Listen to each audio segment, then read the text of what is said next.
పైరసీతో సినీ పరిశ్రమకు తీవ్ర నష్టం కలిగిస్తున్న ఐ బొమ్మ నిర్వాహకుడు ఇమంది రవిని అరెస్ట్ చేసి ఆట కట్టించామని హైదరాబాద్ సిపి సజ్జనార్ తెలిపారు.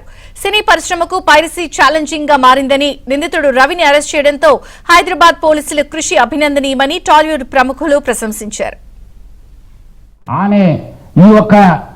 వెబ్సైట్ ఒకటి బ్లాక్ చేస్తే ఆయన మళ్ళీ ఇంకోటి మిర్రర్ చేస్తూ దాదాపు 65 మిర్రర్ వెబ్సైట్స్ ని ఆయన రన్ చేసేవాడు. ఆయన మొత్తం ఆయనని ఇన్వెస్టిగేట్ చేసిన తర్వాత ఆయన దగ్గర ఉన్న హార్డ్ డిస్క్ అంతా రికవర్ చేసిన తర్వాత దాదాపు 21,000 సినిమాస్ ఆయన హార్డ్ డిస్క్ లో పెట్టడం జరిగింది.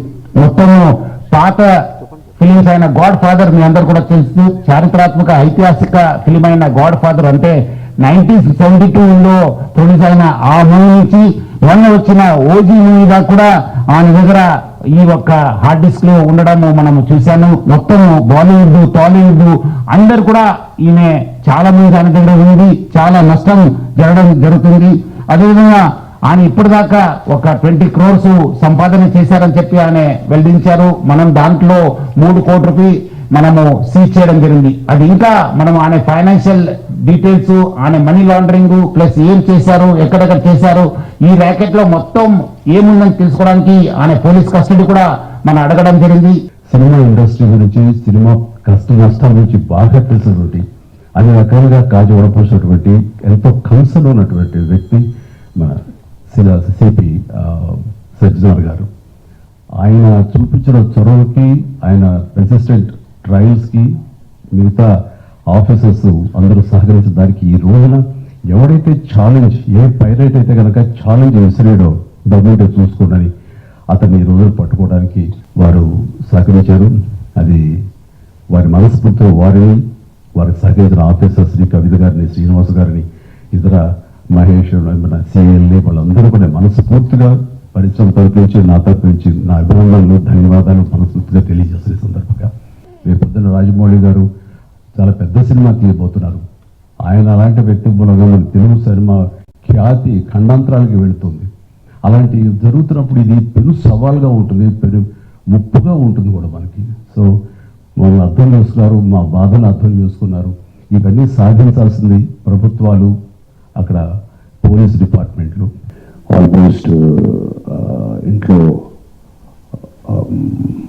ఫ్యామిలీ మెంబర్ని ఒక డిజిటల్ అరెస్ట్ లో ఆల్మోస్ట్ 2 days పెట్టారు. ఇదే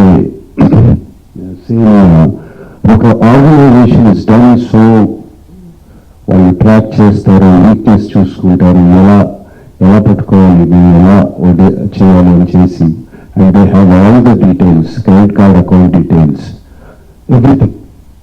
అండ్ కేవలం మనం తెలియకుండా ఏదో ఒక వెబ్సైట్ ఏదో దొరికింది, ఇది ఇంట్రెస్టింగ్ ఉందని చెప్పి వెళ్తాం. ఇది సినిమాలు చూపించడం అనేది it is a big trap. అది వాళ్ళకి ఏదో మీకు ఫ్రీగా సినిమాలు చూపించాలని కాదు, వాళ్ళకి వెనకాల చాలా పెద్ద ప్లాన్ ఉంది to make thousands of crores. ఏ వస్తువు కానీ, ఏ విషయం కానీ ఉచితంగా రాదు, దాని వెనకాల హిడెన్ కాస్ట్ ఉంటుంది. ఆ హిడెన్ కాస్ట్ చాలా భయంకరంగా, చాలా దారుణంగా, చావు వరకు తీసుకెళ్లే వరకు ఉంటుంది. సినిమాలో ఉంది, ఫ్రీగా చూస్తున్నాం కదా, అంతే కదా, దీంట్లో పెద్దదేదో ఉంది అనుకుంటున్నారు. బట్ ఆ పైరసీ సినిమాలు తీసే వాళ్ళు ఏమి సంఘసేవ చేయట్లేదండి, వాళ్ళు ఫ్రీగా ఏం చేయట్లేదు. అంత పెద్ద పెద్ద వెబ్సైట్, అంత పెద్ద పెద్ద సర్వర్స్ ఎన్నో హోస్ట్ చేయాలంటే చాలా ఖర్చు అవుతుంది. దానికంతా ఆ డబ్బులతో ఎక్కడి నుంచి వస్తుందండి? మా దగ్గర నుంచి రావట్లేదు డబ్బు. మా సినిమా పైరసీ చేయబడుతుంది, దాని ద్వారా నష్టపోతున్నాం తప్ప మేము వాళ్ళకి డబ్బులు ఇవ్వట్లేదు. మీ పేరు, మీ ఫోన్ నెంబరు, ఆర్ మీ పేరు, మీ ఆధార్ కార్డ్ నెంబరు, ఆర్ మీ పేరు, ఆర్ మీ జస్ట్ మీ ఈమెయిల్ ఐడి, ఈ మాత్రం ఇన్ఫర్మేషన్ ఉంటే చాలండి సైబర్ క్రైమ్ కనెక్ట్ చేయడానికి. అంటే అది ఒక రకం కాదు, అది కొన్ని 100,000 రకాలుగా వాళ్ళ ఇన్ఫర్మేషన్ ని క్రిమినల్స్ కనుక్కున్నారు. నెట్ఫ్లిక్స్ లాంటి లెజిటిమేట్ సైట్స్ ని సబ్స్క్రిప్షన్ చేసుకుని సినిమా చూడడం ఒకటి, ఫ్రీగా ఈ పైరసీ సినిమాలో పైరసీ సైట్ లో చూడడం ఒకటి. The choice is yours. Legitimate గా చూస్తారా ఆర్ ప్రాణాల మీదకి తెచ్చుకుంటారా? ఈ పైరసీ దాని మీద ఎప్పటి నుంచో మేము పోరాటం చేస్తూనే ఉన్నాము. సో ఇప్పుడు పోలీస్ డిపార్ట్మెంట్, తెలంగాణ గవర్నమెంట్, అలాగే ఇండియన్ గవర్నమెంట్ కూడా, కేంద్ర ప్రభుత్వం కూడా ఇప్పుడు ఈ పైరసీ దాని మీద చట్టాలు తీసుకొచ్చి ఎక్కడ ఇంకా ఫర్దర్ గా ఇలాంటి జరిగినప్పుడు చాలా సివియర్ గా ఉంటుంది అని మీ అందరికీ ఈ పైరసీ చేసే వాళ్ళందరికీ హెచ్చరిస్తున్నా. అలాగే ఇందాక కమిషనర్ గారు చెప్పారు, ఇది ఓన్లీ పైరసీ లాగానే చూడకండి. మీరు ఎవరైతే ప్రేక్షకులు ఫ్రీగా వస్తుంది కదా చూస్తున్నామని అనుకుంటున్నారు, దీని వెనకాల ఒక సినిమా ఇండస్ట్రీ నుంచి ప్రతి సినిమాకి ఎంతో కష్టం ఉంటుంది. మీ ఇంట్లో ఏదో చైన్ పోయినప్పుడు మీ ఇంటిల్లి పాది ఒక షేక్ అవుతారు, గోల్డ్ చైన్ పోతే. అలాగే ఇది మాది, మా వస్తువు ఏదైనా ఇలా దొంగతనంలో మీరు చూసినప్పుడు మాకు ఎలాంటి పెయిన్ ఉంటుందోనే మీరు అర్థం చేసుకోవాలి. ఇలాంటి ఇల్లీగల్ని మీరు ఎంకరేజ్ చేసినప్పుడు ఏదో ఒక రోజు మీ కుటుంబంలో సభ్యులు ఇలా ఇల్లీగల్ దాంట్లో ఇరుక్కొని మీ కుటుంబం కూడా బాధపడే రోజు తప్పకుండా మీరు చూస్తూనే ఉంటారు. దయచేసి ఇలాంటి ఇల్లీగల్ వెబ్సైట్స్ కానీ ఇలా అనఫీషియల్ గా సినిమాలను చూడడం కానీ మానేసి, మీకు ఎలాగో మేమే ప్రొవైడ్ చేస్తాం 4 వారాల్లో 5 వారాల్లో ఓటీటీలో చూసేలాగా.